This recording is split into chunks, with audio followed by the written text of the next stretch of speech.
Welcome, my dear travelers, to a journey into the fire and shadow of Middle-earth, where the mighty dragons of legend once ruled the skies and the deep places of the earth. These fearsome creations of Morgoth were not only creatures of immense power, but embodiments of greed, cunning, and destruction. From the blazing fury of Glorren, the father of dragons, to the cold malice of Smaug, their presence shaped the histories of elves, dwarves, and men across the ages. Before we continue, I want you, my dear listener, to comment down below where you're from and what time it currently is. In this exploration, we delve into their origins, their devastating role in the First Age, and their enduring legacy into the Third. Each dragon, whether soaring on wing or crawling through the depths, left a mark on Middle-earth's fate. So, sit back and let the echoes of these ancient beasts guide you into the heart of their fiery tale.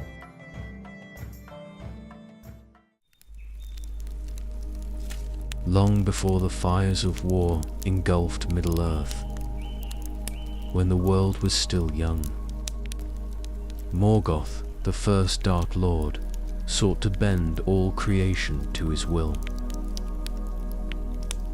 Once the mightiest of the Ainur, Morgoth had turned from the harmony of Iluvatar's designs, desiring dominion over Arda. His corruption spread like a blight, and in his efforts to subjugate the free peoples, he brought forth creatures of unparalleled malice to serve him. Among his most fearsome creations were the dragons, beings of fire and shadow, wrought to spread terror and destruction. The origins of the dragons are shrouded in mystery, for Morgoth's craft was dark and twisted, while other Ainur, like Aule, shaped their works with care and reverence for the natural order. Morgoth sought to pervert it. The dragons were designed as instruments of war, their creation an act of defiance against the beauty and balance of the world. Morgoth poured his malice into their making, infusing them with the essence of his own hatred. They were not born of Iluvatar's song, but of Morgoth's will, their existence a stain upon Arda's harmony. The first of the dragons was Glorren, who came to be known as the father of dragons. Glorren was a fire drake, a massive, serpentine creature who crawled upon the ground and belched forth flames. His presence heralded a new age of fear in Middle-earth, for he combined the brute force of Morgoth's earlier creations with an unprecedented level of cunning and malevolence. Glorung's debut during the Dagor Bragalik, the Battle of Sudden Flame, marked a turning point in Morgoth's campaign against the elves. He tore through their defenses with devastating power, leaving ruin in his wake. Morgoth continued to refine his designs after Glorung's initial appearance. The dragons represented the peak of his ability to twist the natural order into something wholly his own. They were his weapons of terror, designed not only to destroy but to instill dread. Morgoth understood that fear could often achieve what sheer force could not, and the mere sight of a dragon was enough to break the resolve of even the bravest warriors. The creation of the dragons was also an extension of Morgoth's philosophy to dominate through corruption. Just as he had twisted elves into orcs and great spirits into balrogs, so too did he take the raw potential of Arda and shape it into something monstrous. It is unclear whether dragons were crafted entirely by Morgoth, or if they were bred from existing creatures, but their connection to his will was absolute. The dragon's emergence in the First Age gave Morgoth a decisive advantage in his wars. Their sheer destructive power overwhelmed the Free Peoples, and their presence on the battlefield changed the course of entire conflicts. The elves of Beleriand, despite their valor and skill, were hard-pressed to defend against such foes. Morgoth unleashed Glóran and his ilk at pivotal moments, turning battles in his favor and forcing his enemies to retreat before the onslaught. While Glóran was the first, he was not the last. Morgoth continued to perfect his designs, leading to the eventual creation of dragons with wings, such as Ankalagan the Black. The emergence of winged dragons, with their ability to take to the skies, marked a significant evolution in their kind. But this came only later in Morgoth's reign. The origins of the dragons were steeped in Morgoth's insatiable desire to dominate and destroy. From the first fiery breath of Glóran to the terror wrought by his successors, these creatures embodied the malice of their maker. Their creation was not just a physical act, but a symbolic one, a reflection of Morgoth's rebellion against the light and order of Arda. As Morgoth's influence grew, so too did the diversity of his creations. Dragons began to take on varied forms, each uniquely suited to the role they would play in his plans for domination. Their evolution as instruments of war and fear laid the foundation for the devastation they would bring in the battles of the First Age and beyond. With the rise of dragons, Morgoth's war machine gained a new and terrible power. The Free Peoples faced not only the physical destruction wrought by these creatures, but the psychological toll of their presence. Yet as devastating as the dragons were, they were only the beginning of Morgoth's designs, a dark chapter in the long history of his rebellion.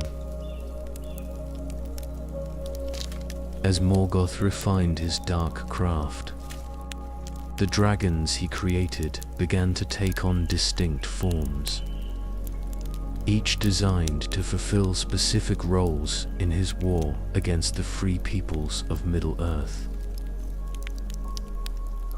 These creatures, terrible in power and cunning, came to be classified by their physical and elemental traits, which evolved over time.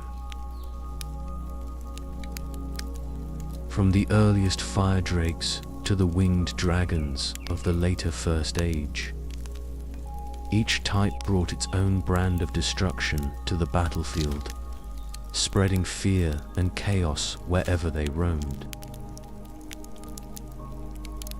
The first and most infamous type of dragon, the fire drakes, or Uroloki, were creatures that breathed fire, making them devastating tools of destruction.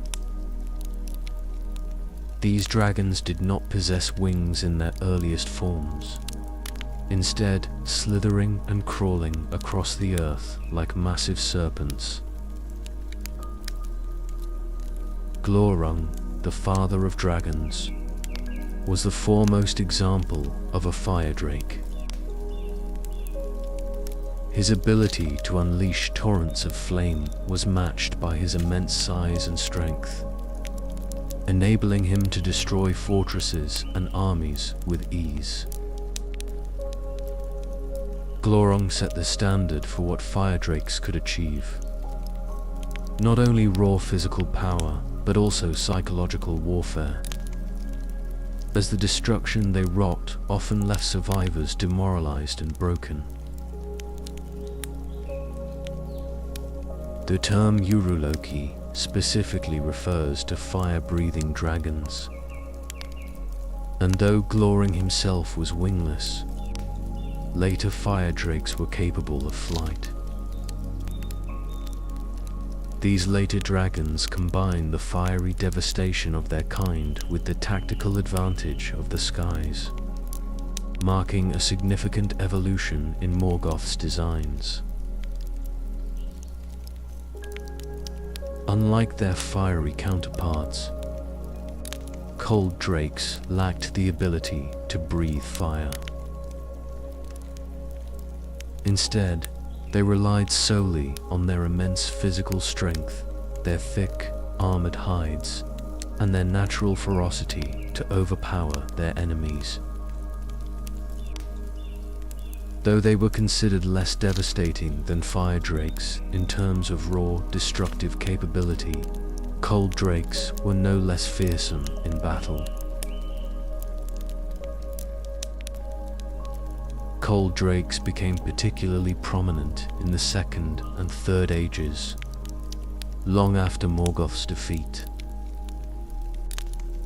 They were especially noted for their attacks on the dwarves of the Grey Mountains, where they laid waste to many of their halls and hoarded the treasures of their victims. The absence of fire breathing did not diminish the terror they inspired, as their relentless hunger for wealth and their ability to crush even the most fortified defenses made them a persistent threat. The most advanced and fearsome of Morgoth's creations were the winged dragons, introduced late in the First Age. These creatures combined all the devastating traits of their predecessors: immense size, incredible strength, and the ability to breathe fire, with the unparalleled advantage of flight. The first and greatest of the winged dragons was Anchalegon the Black, whose appearance marked a turning point in Morgoth's strategy. His colossal size and terrifying presence made him the most powerful of all dragons, setting a new standard for devastation. Morgoth's reliance on winged dragons reflected his need for a decisive advantage as the First Age neared its end. Their ability to dominate both land and sky made them unmatched on the battlefield. But their emergence was short-lived, as their greatest battles also marked their demise. The progression from fire drakes to winged dragons reflects Morgoth's continuous refinement of his creations. In the early days, dragons like Glorung were formidable but limited in their mobility, confined to crawling across the land. Over time, Morgoth improved their design, adding wings and enhancing their physical capabilities to make them even more effective weapons. This evolution also mirrored Morgoth's increasing desperation, as his dominion over Middle-earth was challenged by the Valar and their allies. He poured more of his malice and cunning into the dragons, pushing their abilities to their limits. The winged dragons represented the peak of his designs, combining the traits of previous generations with the ability to dominate both land and sky. Despite their power, dragons were never numerous. Morgoth's designs were complex, and the process of creating these creatures likely required immense effort and resources. Dragons were not a common sight on the battlefield. Instead, they were deployed strategically, their appearances calculated to achieve maximum impact. Even after Morgoth's defeat and the end of the First Age, dragons remained rare. The surviving fire drakes and cold drakes became scattered, retreating into the remote regions of Middle-earth. By the Third Age, only a few dragons remained, with Smaug standing out as the last great dragon. The diversity of dragons ensured that their terror endured across the ages. From the fiery devastation of fire drakes to the crushing might of cold drakes and the aerial dominance of winged dragons, each type inspired a unique kind of fear. Their legacy was not only one of destruction, but also of dread, as the mere rumor of a dragon's presence was enough to unnerve entire kingdoms.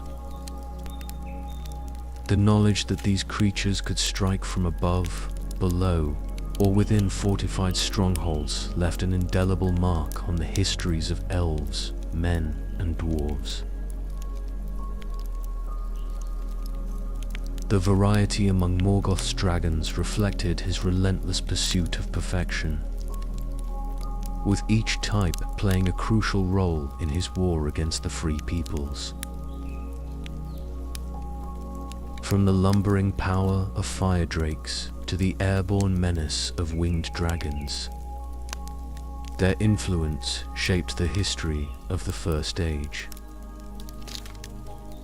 It was during this age that the dragons left their greatest mark, with Glorung and Ankerlagen standing as symbols of Morgoth's destructive ambition. As Morgoth's designs grew in complexity and power, the First Age became the stage for the dragon's most devastating roles.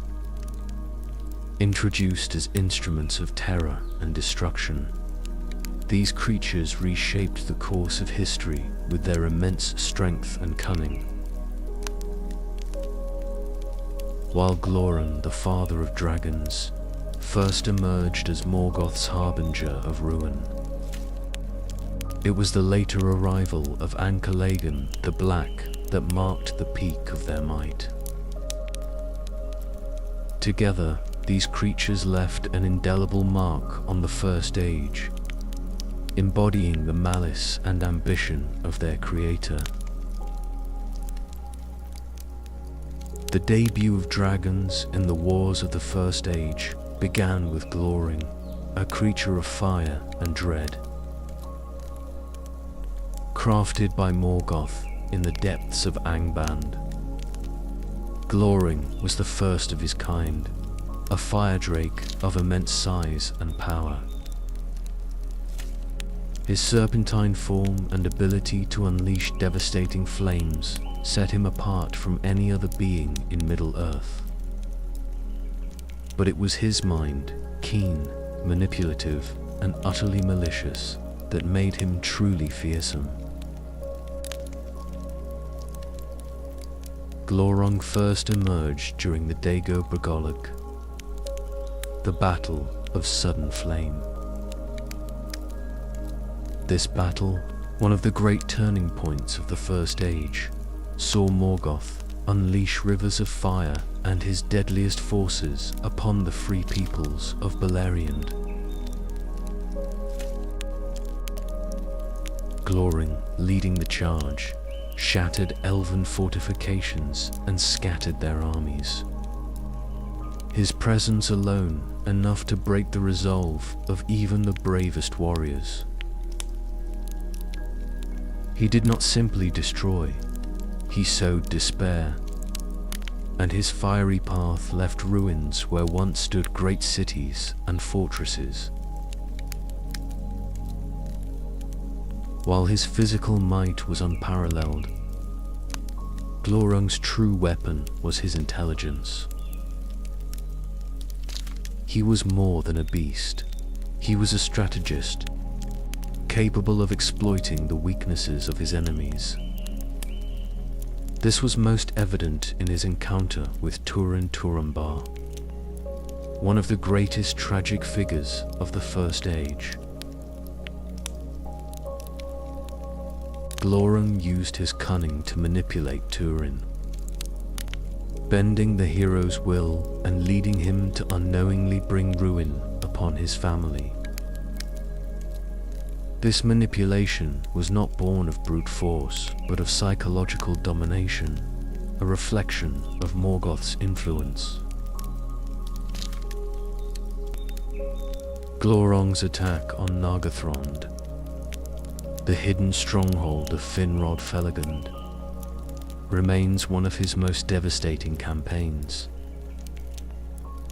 The elves of Nargothrond, despite their strength and skill, could not withstand his flames and cunning.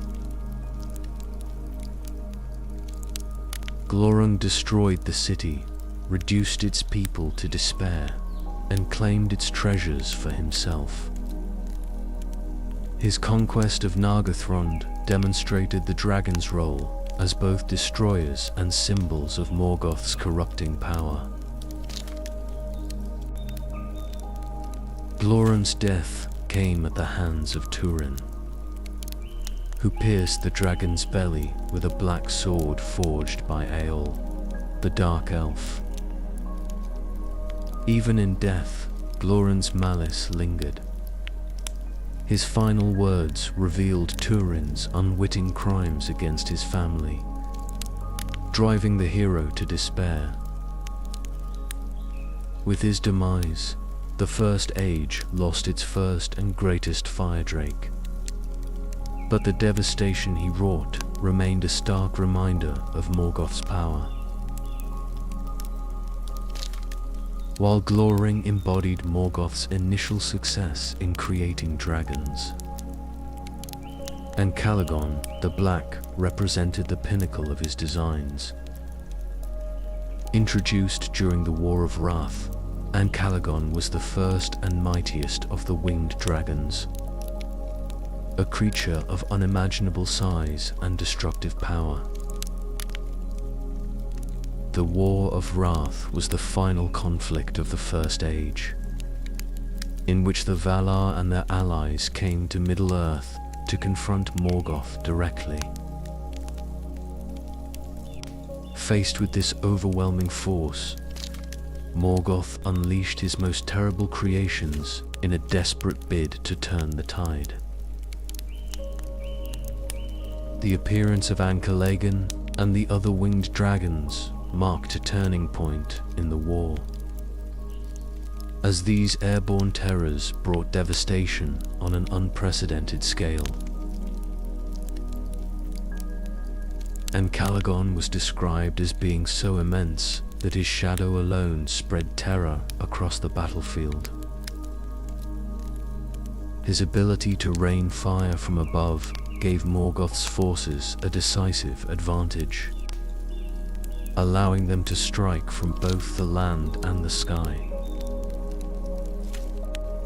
The winged dragons overwhelmed their enemies, scattering the armies of the Valar and laying waste to vast regions of Beleriand. Despite his power, Ancalagon met his end in one of the most dramatic moments of the First Age. Eärendil, the mariner who bore the Silmaril, confronted Ancalagon in the skies above Morgoth's fortress of Angband. With the aid of the great eagles, led by Thorander, Earendel engaged Ancalagon in a battle that lasted for an entire day. When Ancalagon finally fell, his immense body shattered the volcanic peaks of Thangorodrim, a testament to his unparalleled size and strength. Ancalagon's defeat marked the turning point of the War of Wrath, leading to Morgoth's ultimate capture and the end of the First Age. Yet the devastation wrought by the winged dragons lingered, and the scars they left on the land were a reminder of their terrible power. With the fall of Morgoth and the destruction of Angband, the dragon's dominance came to an end. Many of Morgoth's creations were destroyed in the War of Wrath, and the dragons were no exception. The great winged dragons, including Ancalagon, leaving only a few scattered remnants of their kind. The dragons of the First Age were more than instruments of war. They were symbols of Morgoth's malice and the consequences of his rebellion against Iluvatar. Through Glorong's cunning and Ancalagon's sheer might, they embodied the extremes of destruction and domination. Their presence shaped the history of the First Age, influencing events that would echo through Middle-earth for ages to come. As the Second Age dawned, the dragons' power waned, but their impact remained indelible, a shadow over the free peoples and a reminder of the horrors Morgoth had unleashed. With the fall of Morgoth at the end of the First Age, the dragons that had terrorized Beleriand were all but broken. Ancalagon, the Black, and his kin, unleashed in a final act of defiance during the War of Wrath, were defeated alongside their master.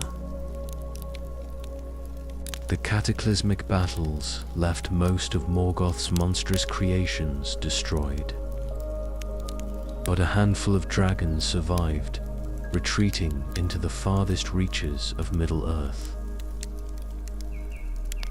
These remnants, though fewer in number and diminished in influence, remained formidable creatures whose presence haunted the Second Age. The surviving dragons scattered into the uncharted wildernesses of the north, where they would pose a threat for centuries to come. They no longer acted as a unified force under a dark master as they had under Morgoth's will. Instead, they became solitary predators, driven by their insatiable hunger for wealth and their inherent malice. It was during this age that a new type of dragon began to emerge, the cold drakes, creatures that lacked the fiery breath of their predecessors, but were no less dangerous for it. In the absence of Morgoth's guiding hand, the dragons adapted to the changing world. The cold drakes, in particular, rose to prominence during the Second Age. These dragons lacked the devastating ability to breathe fire, but their immense size, armored scales, and brute strength made them formidable adversaries. They often prowled the northern regions of Middle-earth, far from the settled lands of elves and men, finding a natural home in the Grey Mountains.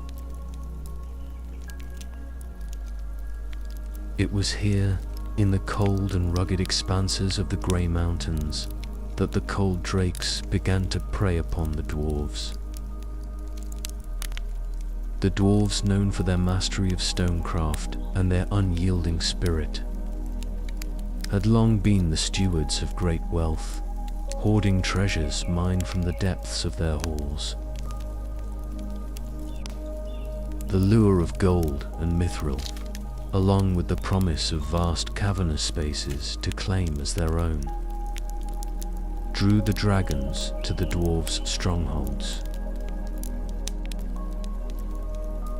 The cold drakes posed a significant threat to the dwarves of the Second Age, particularly those in the Grey Mountains and surrounding regions. These dragons would descend upon the dwarven halls, attacking with unrelenting ferocity.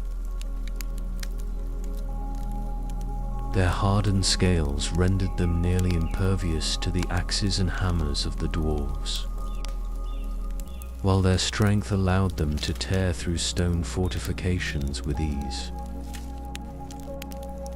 The dwarves, though fierce and valiant, often found themselves overwhelmed by the relentless assaults of these creatures. The attacks of the cold drakes not only cost the dwarves dearly in terms of lives and resources, but also forced them to abandon some of their northern strongholds. The once prosperous halls of the Grey Mountains became battlegrounds, with treasures lost to the dragons' insatiable greed. These events marked a turning point for the dwarves of this region, forcing them to focus their efforts on survival rather than expansion. While the cold drakes were a persistent threat to the dwarves, dragons as a whole played a limited role in the wider events of the Second Age. Unlike the First Age, which saw dragons deployed as weapons in Morgoth's wars, the scattered survivors of the Second Age lacked the cohesion and purpose they once had. They became solitary predators, more interested in hoarding wealth than in influencing the political and military struggles of the age. The great conflicts of the Second Age, the rise of Numenor, the forging of the Rings of Power, and the wars against Sauron, largely unfolded without the direct involvement of dragons. Sauron, Morgoth's most powerful lieutenant, did not wield dragons in the way his master had, perhaps because he lacked Morgoth's ability to dominate their will. Instead, Sauron relied on other dark creatures, such as orcs and trolls, as well as his own sorcery, to wage his wars. This absence of dragons from the major conflicts of the Second Age contributed to their gradual decline in influence. While they remained fearsome and dangerous, their actions were localized, often limited to skirmishes with the dwarves and isolated attacks in the northern regions. By the end of the Second Age, the dragons of Middle-earth were already a fading force. Their numbers had been severely diminished during the War of Wrath, and their isolated nature made them vulnerable to the passage of time.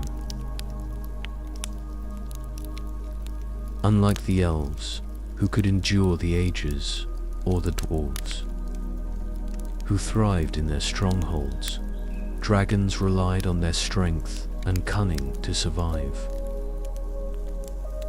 Without Morgoth's dark will to unite them, they became scattered relics of a bygone era. Despite this decline, the legacy of the dragons persisted. The tales of their attacks on the dwarves and their hordes of stolen treasures became part of the lore of Middle-earth, passed down through generations. The dwarves of the Grey Mountains bore the scars of their encounters with cold drakes, their halls left in ruins as a testament to the enduring danger these creatures posed. By the time the Second Age gave way to the Third, the once mighty dragons of Middle-earth had dwindled to a shadow of their former glory. Morgoth's defeat at the end of the First Age, and the losses suffered during the War of Wrath, had left their numbers few. The cold drakes that terrorized the northern realms in the Second Age continued to haunt the mountains in the early centuries of the Third. But their presence grew sporadic, and their power steadily diminished. Yet, even in decline, dragons remained formidable, their rarity only heightening the fear they inspired. While most of their kind faded into remote obscurity, one dragon rose to infamous prominence, Smaug the Golden. His insatiable greed and unmatched ferocity would come to define the Third Age, cementing his place as the last great dragon of Middle-earth. As the Third Age began, cold drakes continued to pose a threat in the northern regions, particularly in the Grey Mountains, where they had long plagued the dwarves. These dragons, though lacking the fiery breath of the fire drakes, were no less deadly. Their immense strength and armored hides made them nearly impervious to conventional weapons, and their cunning made them adept predators. The dwarves of Durin's line had reclaimed some measure of their strength after the tribulations of the Second Age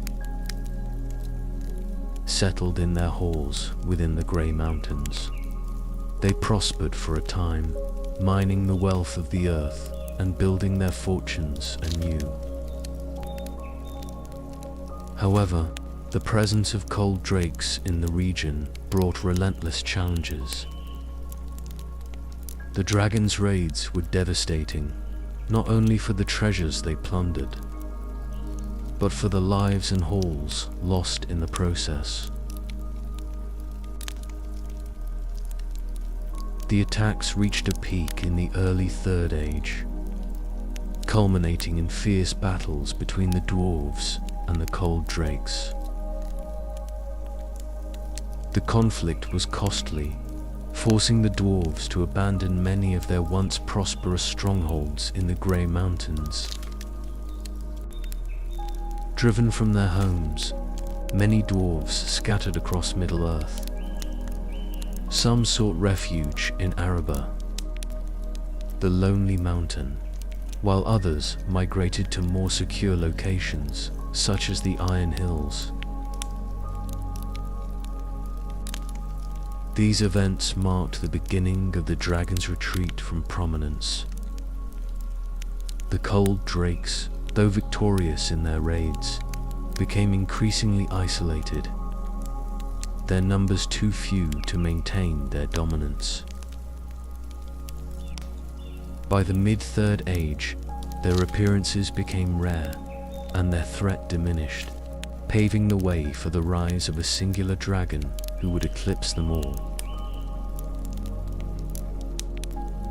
Smaug, a fire drake of extraordinary power, emerged in the later centuries of the Third Age. Unlike the cold drakes of the Grey Mountains, Smaug possessed the devastating ability to breathe fire, and his insatiable greed for wealth drove him to seek the grandest hoards in Middle-earth. Though little is known of his origins, His rise as a force of terror was swift and decisive. Drawn by the wealth amassed by the dwarves of Erebor, Smaug descended upon the lonely mountain in 2770. At the time, Erebor stood as a beacon of prosperity, its halls filled with treasures mined from the mountain's depths. The nearby city of Dale thrived under the dwarves' protection, its people benefiting from trade and friendship with their neighbors.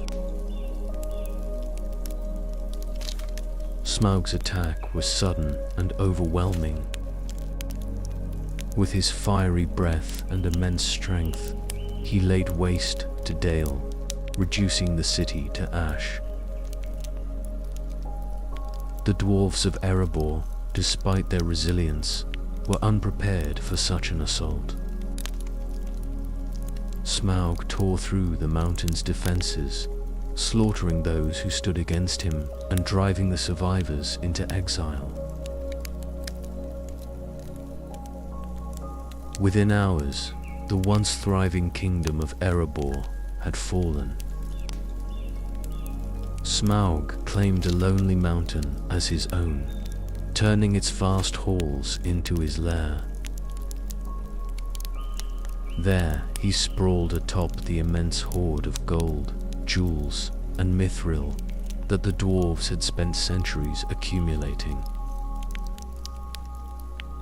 His greed knew no bounds.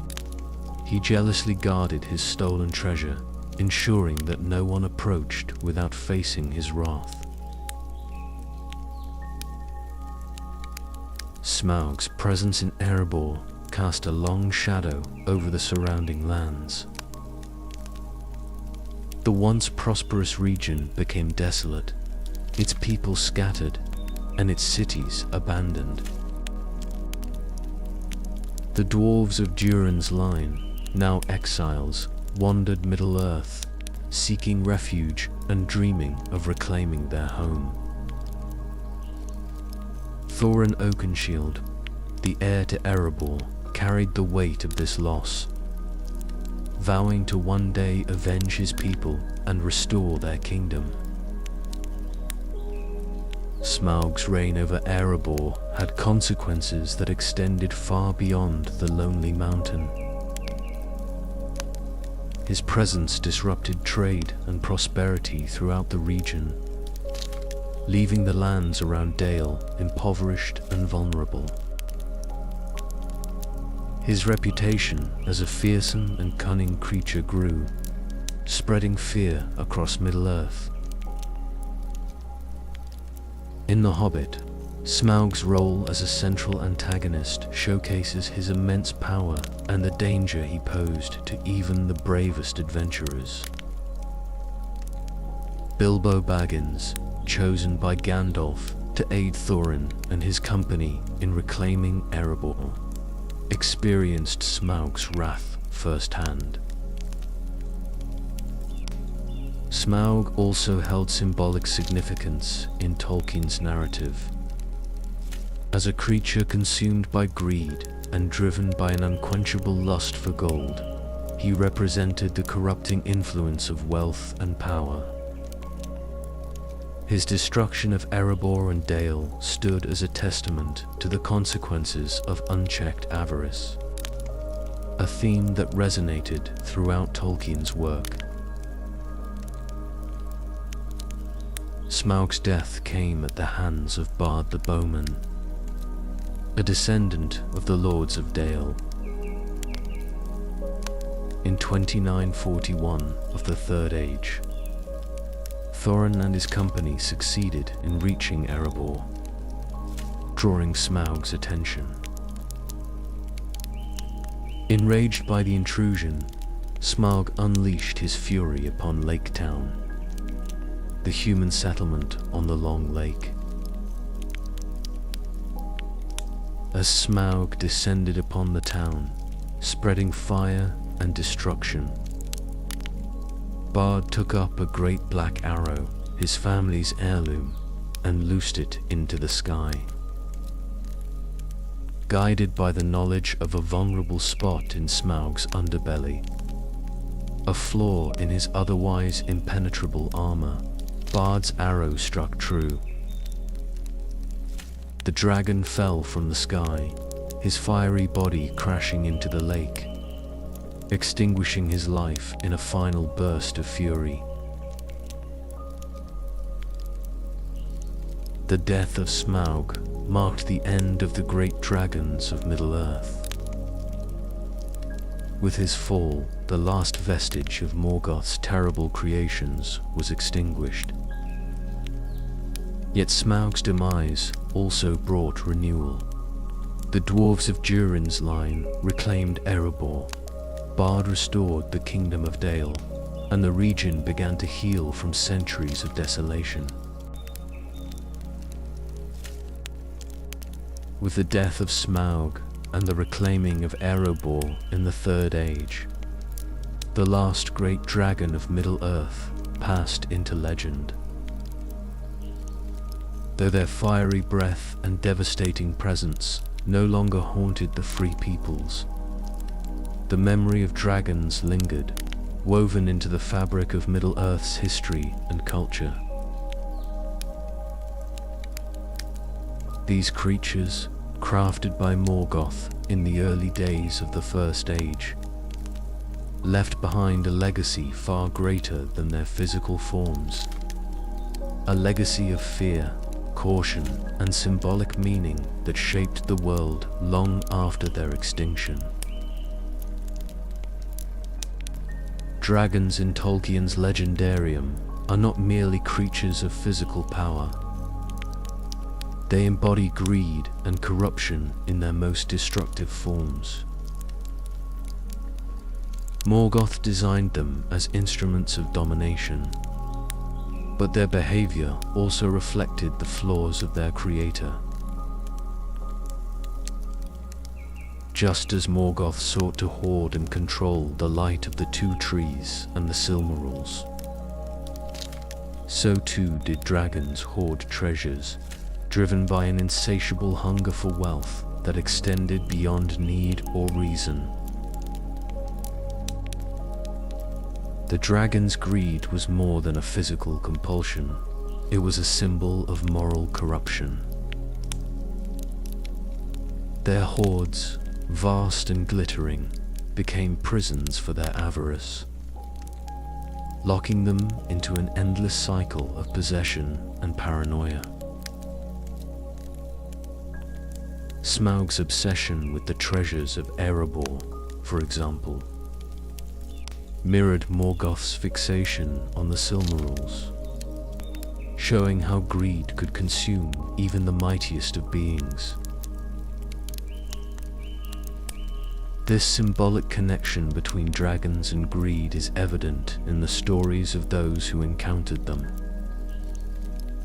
The dwarves of Durin's line, with their own deep love of gold and gems, often clashed with dragons in ways that underscored the dangers of avarice. The destruction of Nargothrond by Glorung and the fall of Erebor to Smaug serve as cautionary tales, warning of the perils of unchecked desire for material wealth. Dragons left an indelible mark on the histories and cultures of the free peoples, their deeds shaping events and inspiring caution for generations. No race in Middle-earth felt the impact of dragons more deeply than the dwarves. Their wealth, mined from the depths of the mountains, drew dragons like moths to flame. From the First Age, when Glorun destroyed Nargothrond, to the Third Age, when Smaug claimed Erebor, the dwarves suffered greatly at the claws of these creatures. The dwarves' battles with dragons were not only physical, but also existential.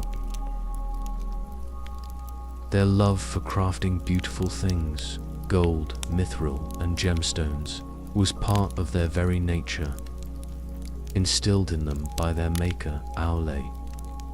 Yet this love often brought them into conflict with dragons, whose greed outstripped even their own. Over time, the stories of these encounters became part of dwarven lore, shaping their culture and attitudes toward wealth and cautioning against the dangers of greed. The legacy of dragons also shaped the lives of men, particularly those in the regions most affected by their presence. The destruction of Dale and Laketown by Smaug cast long shadows over the history of these communities. The heroism of Bard the Bowman, who slew Smaug with his black arrow, became a celebrated tale among men, symbolizing the triumph of courage and skill over overwhelming odds. The stories of dragon slayers like Bard endured as part of the folklore of Middle-earth, inspiring songs and legends that served as reminders of the resilience of men. Dragons, though feared, also became symbols of challenges overcome. Their defeat seen as acts of defiance against the forces of darkness. While the elves had fewer direct encounters with dragons after the First Age, their memories of these creatures were profound. Glóran's role in the tragedies of Turin Turambar and Nina Niniel remained etched in elven lore, serving as a somber reminder of the dragon's cunning and malice. For the elves, dragons were also linked to their long struggle against Morgoth. The great battles of the First Age, in which dragons played a central role, shaped their understanding of the dangers posed by unchecked power. These memories lived on in their songs and histories, preserving the cautionary lessons of the past. Even after their extinction, dragons remained a potent presence in the imaginations of Middle-earth's peoples. Their stories were retold in song and verse, preserving their legacy as both warnings and wonders. The tales of Glóran and Calagan and Smaug became part of the cultural fabric of Middle-earth, serving as both historical records and moral lessons. The memory of dragons also influenced how treasure hoards were viewed. Gold and jewels, once symbols of prosperity and craftsmanship, became tinged with danger in the context of dragon lore. Hoards of wealth, left unguarded or unclaimed, were seen not only as tempting prizes, but as potential sources of corruption, capable of drawing greed and strife to those who sought them. Dragons also became symbolic of the struggles that defined Middle-earth. The tension between creation and destruction, the pursuit of power, and the dangers of ambition unchecked by wisdom. Through their stories, the peoples of Middle-earth were reminded of the costs of greed and the importance of resisting its allure. Dragons, as beings of immense power and destruction, were deeply tied to the broader themes of Tolkien's work. They were not only reflections of Morgoth's malice, but also mirrors of the darker aspects of those who encountered them. Their hoards symbolized the weight of greed, their presence a reminder of the consequences of ambition. Yet, Alongside their destructive legacy, dragons also inspired acts of courage, resistance, and resilience. The slaying of Smaug, the reclamation of Erebor, and the triumphs of Turin and Bard showed that even the mightiest of creatures could be overcome by determination and skill. These stories, passed down through generations, became a source of hope as much as caution. As Middle-earth moved into the Fourth Age, the memory of dragons persisted, their stories continuing to shape the world they had once terrorized. Though their fiery breath and vast shadows had vanished, the lessons they left behind endured, a legacy as unyielding as the mountains they once called home. And so, dear travelers, the tale of the dragons comes to an end. Their fiery breath, now a distant memory, and their mighty forms lost to the passage of time. Yet their stories endure, woven into the fabric of Middle-earth's history, a reminder of the strength and resilience of its peoples. As you close your eyes tonight, let the echoes of these ancient tales carry you into dreams of faraway mountains and forgotten hordes. Imagine the peaceful quiet of a world where the last dragon has flown, and all that remains is the soft song of memory. Rest well, my friends, and good night.